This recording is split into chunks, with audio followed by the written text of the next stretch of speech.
Hey everyone, welcome to Shifty's Club. Today I'm going to talk about exactly what I promised everyone I'd talk about at the last regionals. Now, y'all probably think it's been way too long, probably forgotten all about it. Or at least you think I forgot about it. I haven't.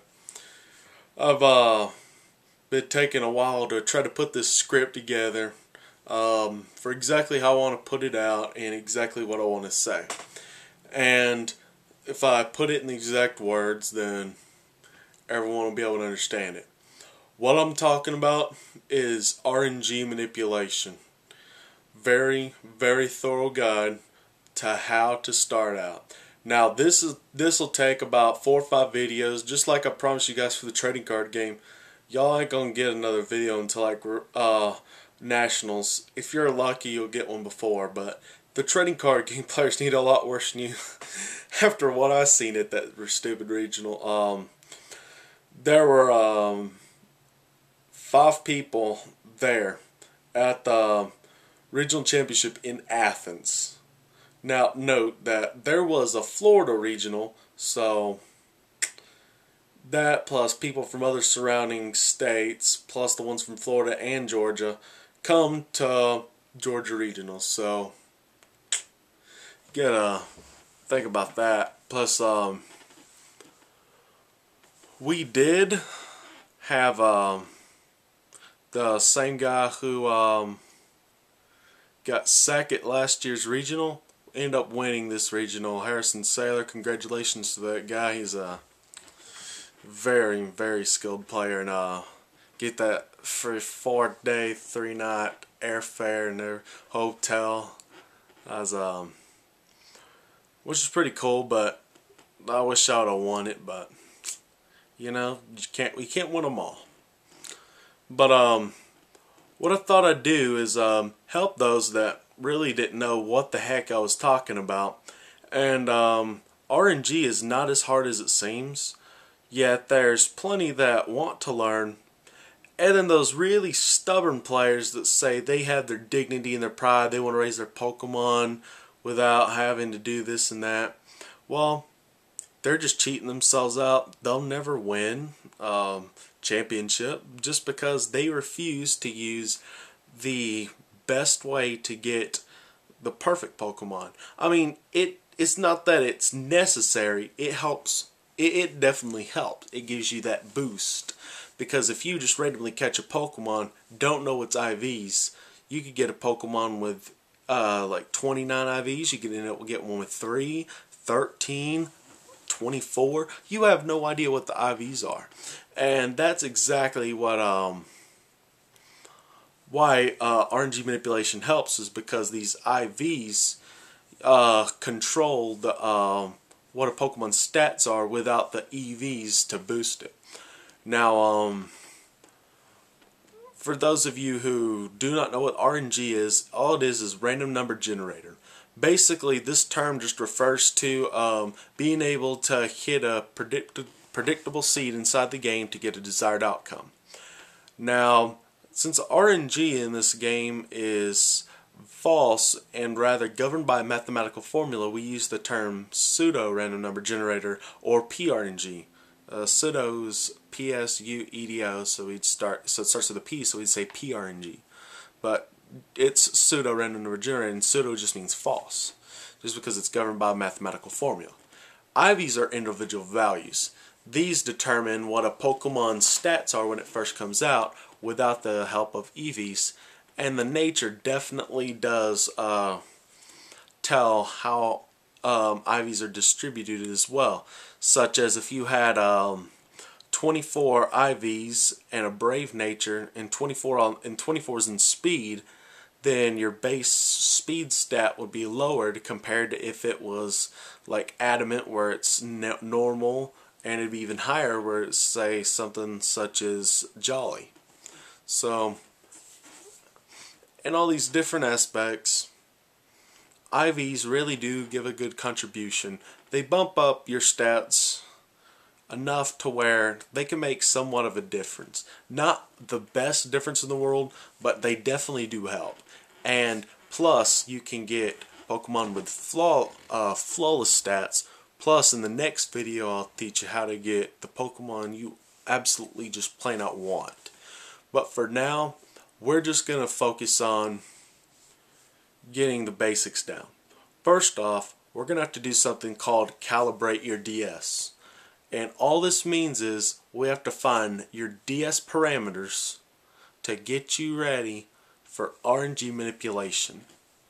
In order to do this, you'll have to go to smoggin.com and download the RNG reporter from their website. Plus, you'll have to make sure you have a computer with at least 2 gigs of RAM. I mean, because this thing can literally kick off so many formulas at once when it puts into all these values into a field and it starts searching every single one of them. It could do anywhere to 1,000,000 per second. So, and if it does do something like this, you need to have more than a gig support of RAM, because literally each individual one takes basically like a kilobyte. So it's actually really hard to get it going. But basically all it is just have a good working computer, something that you can trust. I mean, take it from me, I have a netbook that I use mine with because I can, it helps me a lot better than my regular old laptop that I use for all my work-related activities, or work-related projects, databases, and Word documents, PowerPoints, and all that. But basically, when it comes to RNG, you got to make sure that the calibration is perfect. And in order to do this, you're going to have to do this a few other times. Now, here's what you're going to need before you start your calibration process. First, you need to know your DS MAC address. You do this by opening the game and going to the main menu in the game. And where it says continue a new game, go down to your Nintendo Wi-Fi settings, and you want to get into that. Then you want to go to System Options and System Information, and then it'll tell you your DS MAC address. You need to write this down in a special place, or if you want to put it in a notepad document and put it on your desktop, would probably be the best bet.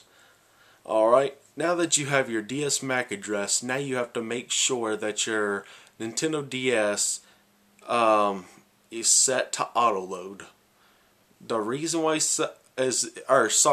we want it not set to auto load. We want it, you got to make sure it's off, because if you set it to auto load, then you don't know what time your seed was. You don't know what time the game started and what time the seed kicked in. So what we want to do is we want to set it to manual. You do this by turning on your DS, and if it's set to auto load, take the game out, turn it on, click on a little tiny icon in the bottom middle page, click on the far left pink button and hit the top one after those options, and it'll ask for auto or manual. Set it to manual. Now you need to go into the game. Make sure you have Pokemon with Sweet Scent, and make sure you're somewhere where there's absolutely no distractions. The best possible place I could tell you would probably be the trial chamber, where Terrakyon's at. Probably your best bet. And just basically all you do is save the game, and once you do, you get out of the game, turn it back on, and you got to take a good note of exactly the month, day, year, hour, minute, second that you hit A to start the game when you load in your DS. But make sure it's by what your DS says, not by whatever time it physically is. It has to be on your DS. And you need to remember this month, day, year, hour, minute, second, and put this into the RNG reporter that you downloaded off of smoggin.com. And in order to get access this, you would need to go to, you would have to open the program once you download it and unzipped it, and then you would have to go on the far right and click Find DS Parameters, and then you would put in all your month, day, year, hour, minute, second, and obviously the when you loaded, you get into the game as fast as you can, but you cannot hold any buttons down until the Game Freak screen starts. You can hit A, let off all buttons, and then when that shooting star appears, hit A to get start, get into the game, and as soon as you get in that, or let me rephrase that, don't turn on C gear. Say no to C gear, and yes, you're sure you don't want C gear on.